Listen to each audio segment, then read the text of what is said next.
Hi viewers, it's good to see you all. Welcome to this session. My name is Mandeep Singh and I am the MD and CEO of CPM India. As you know, this session is going to be about event coordination and managing. We are going to go through the managing the event process, which primarily consists of the implementation and the execution part of it. The focus will be how we implement certain things for the events and then on the day of the event, how we manage it. I hope you find it interesting as I'm going to use some real life case study and encourage you to think while we go through this session. I'm going to share my screen and take you through some steps, and I'll keep coming in between to talk about what I feel are the practical experiences as well. So let me just share my screen with you and come straight to the part which is interesting, that is the objectives. What are the primary objectives that we have for this particular session? There are two primary objectives that we are looking at. One is the event implementation and the execution phase. That's the first part. And the second part is going to be learning about the inherent issues which are about the event itself. So what is the various phases of event? Let's look at the whole chain. The first is the initiation when you think of the event. Then the planning stage comes in when you plan for the event.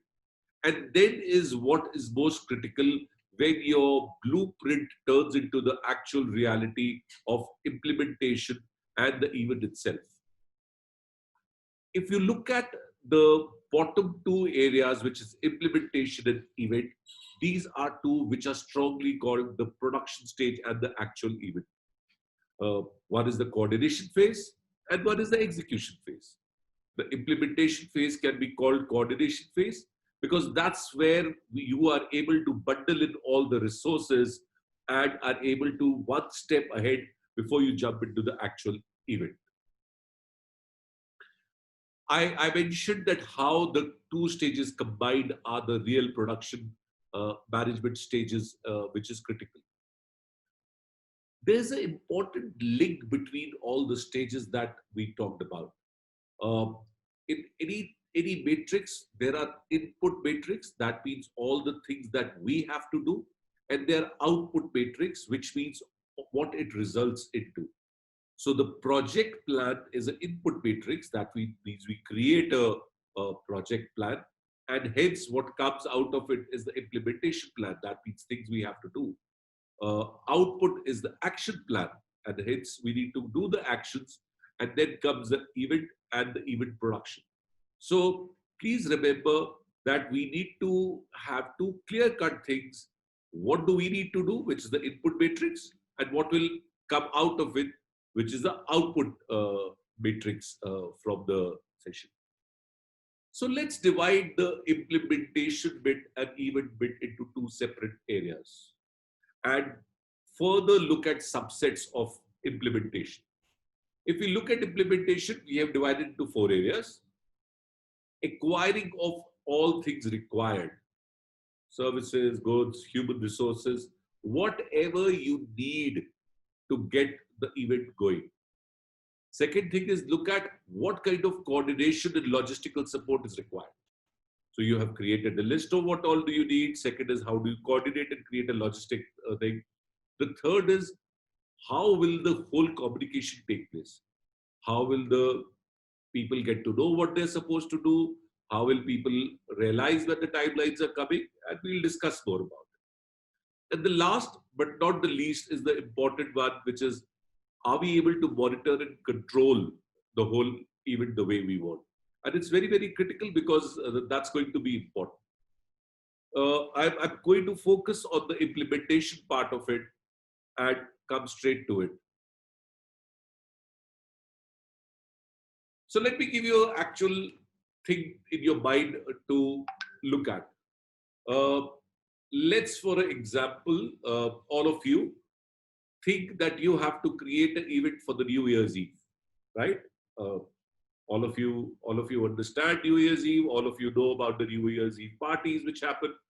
So let's look at the implementation stages for a New Year's Eve party. While I'm talking to you, I want you to think, and I want you to think hard that what all is needed to make this party successful, right? So I am going to take you through these stages, but it's important that you think about the stages as well. Let's go to it and see whether you are able to come up with some thoughts along with me or not. So let's look at the first stage of this planning of New Year's Eve. As we realized in implementation, the first phase is about acquiring good services and how we get human resources and other services together. So what is that we need to look at? First, we need to look at what are other people doing on New Year's Eve. Are there other parties? What kind of parties are there? So we need to understand that. Who all are going to be in our teams and what roles are they going to do? Do I need somebody to look after F&B? Do I need to look after somebody who will sell the tickets to the people? Do I need to make sure somebody looks after advertising and sponsorship? Do I need to look at somebody who will be responsible for the operations? So I need to look at what kind of team and team size do I need. The third thing is budget and investments. So we need to be very clear all that we are planning, what is going to be the cost of it? How are we going to cover these costs? So what is the plan for the same? Also, we need to be very clear about our objective. Are we doing it so that we all are able to have a good time with a set of friends or like-minded people? Are we doing this with a business objective? Is our client asking us to host the party for them? So the objective needs to be very clear, because according to the objective, we'll also look at our target audience. And that is very important. We should know who our target audience is. And then eventually planning and the effective leadership of the whole project is going to be critical. So I've taken the examples of a New Year Eve party and told you the first step of the performance elements of implementation, which is acquiring goods, services, and human resources. The next, I want you guys to think along with me. What is the next step? The next step is going to be about coordination, logistic, and requirements. What will come under it? Obviously, venue. We need to shortlist the venue. We need to be sure. So we need to be also having into our mind about the weather forecast. Should it be an indoor venue? Should it be outdoor venue? We should be also conscious of the fact how many people are going to come. Should we have the venue should be enough to host those number of people. Second, it is all about F&B. So what kind of cuisine, what kind of variety, what kind of menu, all that needs to be important. On the New Year's Eve, entertainment is equally important. So we need to make sure that we understand what kind of entertainment is there. And remember, in the last portion, I talked about the TG, the target group. If we understand our target group, we will know what kind of entertainment will be suitable for them. And hence, we'll plan accordingly. And obviously, the most important part, the decor. Are we creating, what kind of elements are we adding in the decor? What kind of experience do we want to give to the people? Audio and visual requirement. There's no point having a great entertainment if we don't have the right kind of stage setup, if we don't have the right kind of sound, if we don't have the right kind of visuals. So it's very, very important that AV setup is thought carefully along with the entertainment and the audience. Now, these are the things which I'm sure everybody understands and everybody will put focus to. We need to look at smaller things as well. Do we need to create some fun games for the guest? Do we need to give any gifts to the guest? Do we need to create a nice photo op? Remember, today is a time for social media. People who are coming for the party, if they click themselves in front of a photo op, they're going to flash it everywhere saying that they were at this party. So it's important that you get amplification, your party gets amplification. So is it important that you should think of a photo op also? Is there anything which strikes you, which I am missing? Do you think in the whole coordination space and the requirements, I have missed something? Think about it. There are multiple points. And one of the important points I want to highlight is the security. You don't want to host a party which gets crashed by other people. So you need to look at the security. You need to make sure that people inside are secure. You need to make sure the entry and exit points are clear. The safety is also very important. So you need to make sure of safety, because in a US party, people get drunk, people can misbehave. So you need to take care of all these things. So that's the second aspect of coordinating the logistics and the requirements for a New Year party. What is the third aspect? The third aspect we talked about was establishing communication infrastructure. And when we talk about establishing communication infrastructure, it is both internal and external. So remember, we talked about having the teams in the first section. You need to make sure you have a schedule of face to face or a meeting on the Zooms or phone or whatever, you know, platform you want to use. But there needs to be a schedule of these meetings so that you are able to know what is happening. Is it following a good timeline? Are you on track? Are you not on track? Also, you have to talk about your party to the TG. So the TG needs to get to know there's a party happening, because unless and until it's communicated to them, they will not participate. So it's important that we handle that situation as well. There's one other important aspect, and that is, if you're doing something like this, you need to look at communication with the sponsors. There is an expense going, there's a right kind of TG available. You might get people who would like to be keen to be associated with it. You might get a liquor sponsor, you might get an event sponsor, you might get a gift sponsor. You never know what kind of sponsors you can get it. The third is people who are already going to buy the tickets to come into these party. They become your already guests. So you need to communicate with them as well. And you need to communicate regularly with them. You have to remind them if there is any dress code or what kind of theme you're following. You need to tell them 48 hours ahead and making the excitement. You need to inform them what kind of entertainment is going to be there, what should they expect. You need to encourage them to let them know what time are you expecting them, what is the time for the party. So all these communications are very, very important. Last but not the least, all the people who are going to provide services to you, you need to establish communications with them. They need to know when do they need to come in, when do they need to do the first check, when do they need to show you the sampling, when do they need to make you taste the food. So all these communications are equally important, right? We come to the last one. I hope you are also making your points and you are also adding to the whole list, which is important. Last is monitor and control, where you are able to see whether you are on track. And I'll give you some tools for that. I think timelines is critical. And let me explain what I mean by timelines. Timelines doesn't mean uh, this thing needs to happen by Wednesday. Uh, in our world, we also talk about day zero.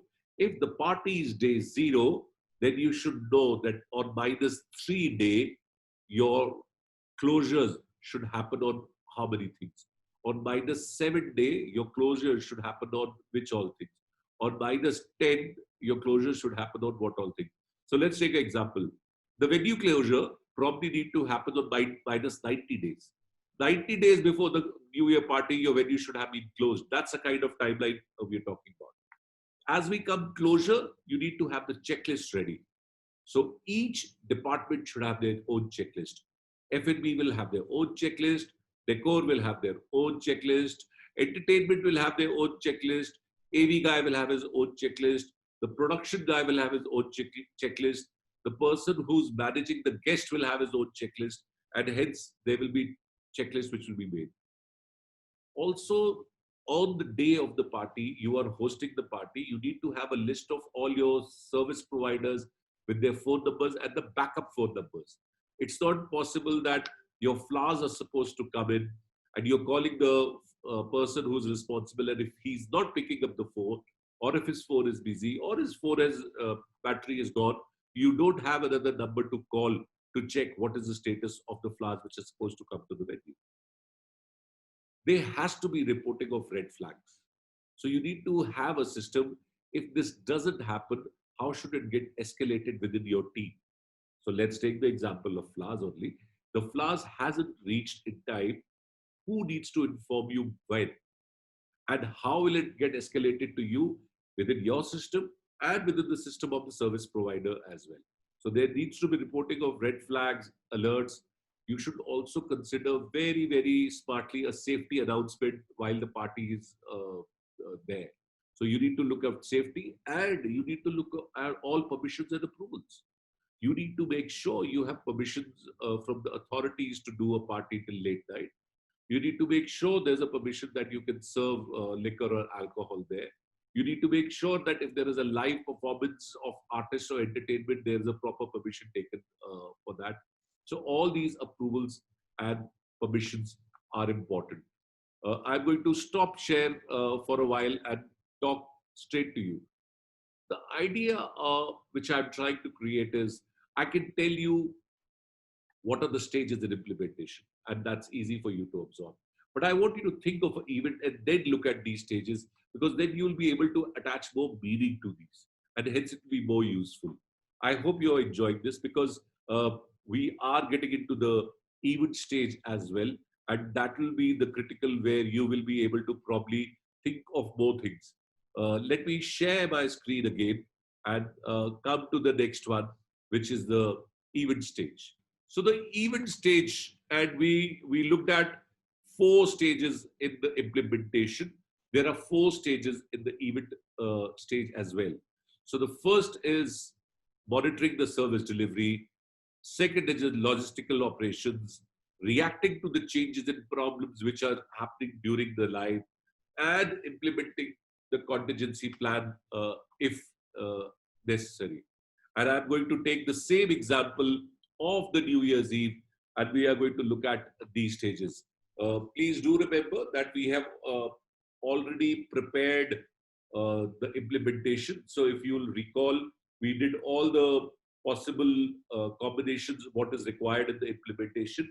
Now let's look at, we are on the actual event, and how do we crack the event uh, with the New Year's Eve party. So let me look at the first one, inspect and monitor service delivery. How will we do this at a New Year's Eve party? First of all, a recce to the venue. Unless and until you don't go to the venue, unless and until you don't go yourself have a look at the venue, your planning and your implementation will be incomplete. You need to understand the venue. You need to look at where will the guest enter from, what is the safety exit, where will the food be served, where will the dancing happen, where will the artist perform, and there's so many other things which you'll need to look at. So that is what is important. Also, please check the references of your service providers. If you're taking food from someone, has he done this kind of thing for somebody else? Can you talk to them and find out what was the feedback? Have you done a food sampling yourself? Do you have that confidence? What kind of food and what will it taste like? Right? Very, very important is the timeline for the setup. If at the venue where you're planning to do your New Year Eve party, do you know how much time do you need to do the setup? You want to open the gates to your invitees around, say, 10 o'clock. But if you need 12 hours to do the setup, then you need to be sure that you get the venue at 10 in the morning, or 9 in the morning, or 8 in the morning. Do they have a function in the morning? Will they be able to give you the venue? So these kind of timelines for the setup is very, very important, right? Have you done the food tasting? Has the caterer shown you the sample of what all is going to be served? What is going to be the entertainment flow? Do you have multiple artists? Do you have a single artist? Is it a mix of performers and the DJ? How will they sync in? Do you have the master of ceremony? Has he or she been briefed about what needs to be done? What should be the flow of the entertainment? And that's important that you understand. New Year's Eve is all about building a crescendo. You build a crescendo towards the midnight, and then the party starts rocking from there. So you need to be sure about that. We also talk about sample packaging. If the gifts are being there, have you seen how they'll be wrapped? If the Decor is being done. Are you aware what kind of decor or dress code is there? Is there a dress code? Has that been communicated to people? That is going to be very, very, very important. And then the close monitoring of all these aspects, that are these in place and are we going to be on the even day if everything is under control. So this is about inspecting and monitoring, but the next is on the day of the event, what kind of operations are going to happen. So the party is supposed to happen at 10 p.m. and you need 12 hours for setup. So at 9 a.m., your first truck should start arriving. And the reason why I'm saying 9 a.m. because it will take some time for the truck to offload the equipment and everything. And if you need 12 hours for setup, the setup should start quickly, right? What time will the sound check happen for the entertainers? What time will the F&B guys will come for setup?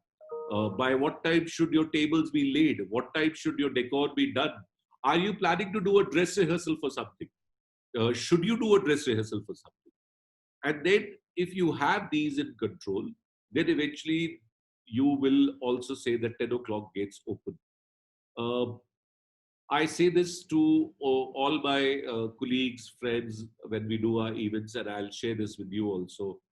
The first 1 hour is extremely important in any event. As soon as the guests come in, there has to be a powerful impact which is created. He needs to feel that he's comfortable. So the right kind of air conditioning temperature, the right kind of lighting, the decor should look good, the food and service should be immediately done to him. The first 1 hour is really powerful to create that impact, and it's important that we do that. So we call it welcome impact. You have to take care of the welcome impact. The event flow needs to go exactly the way you had planned it. If you wanted that 10 o'clock, the gate should open, at 11 o'clock, entertainment should start, then the event flow should start taking on from there. It's very, very important that one or two of your team members are interacting with the guest and observing them. Very often, before any of the guests complain, just by your observation, you can know that what's going to go wrong. If there are too many guests who are trying to look uncomfortable and are trying to, doing their collars like this, then there's the first sign that they're feeling hot and we should do something about the air conditioning. If there are too many glasses of drinks which are left untouched, there's something wrong with the drinks or there's something wrong with the temperature of the drinks. There must be some of your team members who should be out there observing and interacting with the guests that what is happening. I think the third aspect is extremely important, that we should be able to react to various problems. Now, the problems can be the guests come late, so the whole program starts with a delay. So there's a delayed start. You need to be ready. So which means you should have a list of your acts which you can afford to miss, so that in case there is a delayed start, you will compromise on that. What about if some guest gets another extra guest along with them? Have you prepared for it? Are you going to charge him on the spot? Are you going to let him in unnecessarily without any charge? It depends how you have planned for it. So it's important that you plan. There could be special requests. If you haven't asked for dietary requirement from guest, you might get a request from a guest that he's diabetic and therefore he needs a different kind of food. Are we prepared for it? What should we do? That is the kind of thing which we should be ready with. That is the kind of thing which we should have a plan for it. What if the chief guest or the main performer arrives late and there is a change in the event flow? Do you have the flexibility to change the event flow? So while you are creating the event flow, have you thought about it? It's important. And then obviously, if there's shortage and excess of something and there is a gate crashing. So the next is implementing contingency plan as necessary.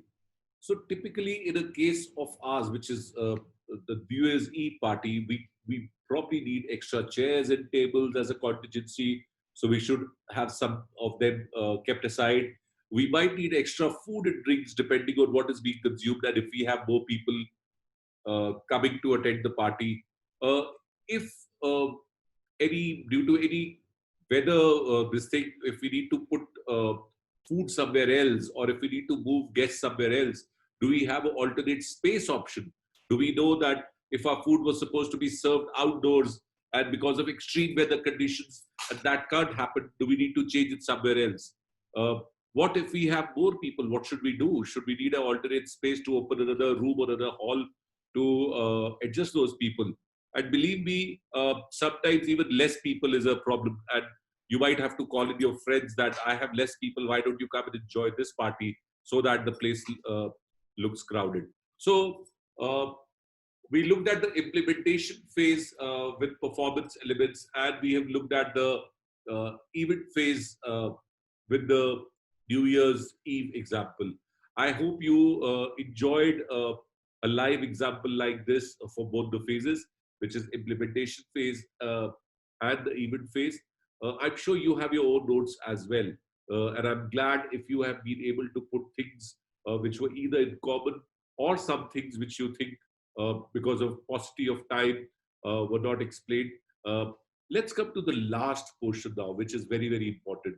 What are some of the challenges? What are some of the challenges which can obstruct us if we don't pay attention to it? And let's talk about them. So typically there are, I feel again, 5 areas which we need to be wary of. The first is operational plan detail and the performance. You must have heard this phrase, and it goes both ways. That devil is in the detail. I also feel God is in the detail. It typically means if things go wrong, they usually go wrong because we haven't paid attention to the detail. So it's very, very important that your operational plan is as detailed as possible. It's really, really important. The second is implementation, knowledge, and performance. It's extremely important that we understand that the knowledge of all our people should be same. Uh, People should attend meetings regularly. They should know what is happening. So therefore, there has to be a strong communication between them. Uh, it needs to be important that we understand, is there a need of expert to come in? It is not important sometimes that our people will have all the expertise. So is there important to get an expert in the team? So that is very, very critical. The third, we did talk about a little bit.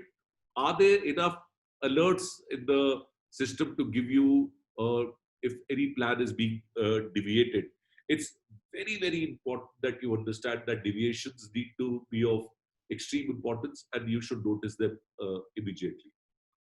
The second last, implementation conflict, is very important, and I'm going to spend a little more time on this. See, we need to understand we are in the business of people, right? Event is all about people organizing something for other people. So there's bound to be a lot of people management skills required. Uh, Conflicts usually happen. There are two kinds of conflicts. One is a cognitive conflict. So cognitive conflict is all about when there are different ideas floating around. I have an idea, you have an idea. We are brainstorming how the thing needs to be done, and when ideas differ, but it's all towards productive output. We want the best thing for the. We want the best idea, or we want the best input, and hence there are different inputs which are coming in, which is cognitive conflict. Then there is affective conflict, which is not about the ideas, which is not about difference of the ideas. It's about difference of how people think. It's about how different people behave. Or in simple terms, it could be clashes of personalities, which is another conflict which can be a problematic, right? Uh, Garvin and Roboto have a 3C concept of resolving some of the conflict to get to decision making. And I think that it's very important. They encourage cognitive conflict. So cognitive conflict is good. Uh, Affective conflict is not good. The cognitive conflict is good. Then they say if there is cognitive conflict, there should be consideration. Consideration means that everyone should get a chance to be able to participate, to be heard, and hence everybody gets equal say. And then there is closure, which means you are able to come to a conclusion that what will be taken into consideration and how things will happen. So they talk about encouragement of the cognitive conflict, consideration, and closures. And then these three C's can help us to handle the implementation conflict as well. And last but not the least is implementation communication. Throughout in the last 30 minutes, I have talked about the importance of communication, and you will hear about the importance of communication in the other sessions as well. But communicating rightly with people, uniformly with people at the right time is the key. And it is not about uh, uh, how to communicate, is about a process of communication. So this brings me to end of this session. I hope you enjoyed the session. Uh, I hope you enjoyed the lessons which you have learned for planning the New Year's Eve, and that will help you to understand the stages which we talked about in the implementation stage and the event stage. Uh, I enjoyed it a lot. I hope you enjoyed it as well. I'll be joining you sometime soon for the next session. Thank you, everyone.